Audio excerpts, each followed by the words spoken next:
pumapasa sa paa niya. Nilalaro niya po. Ayan o. Ay! Asan ang paa ng baby?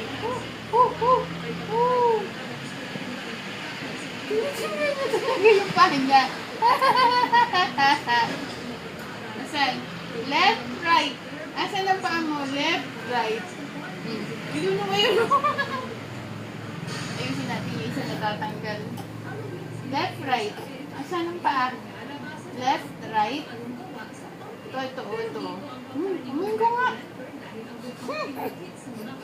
May chichas. Uy! Asan ang paa ni baby? Ayun ang paa ni baby. Asan ang paa ni baby? Ayun ang paa ni baby.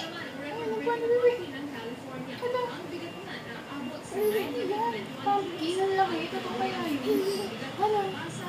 Dito nga kay daddy. Asan si daddy? Daddy. Asan daddy? Ayun o. Daddy po. Baby? Baby?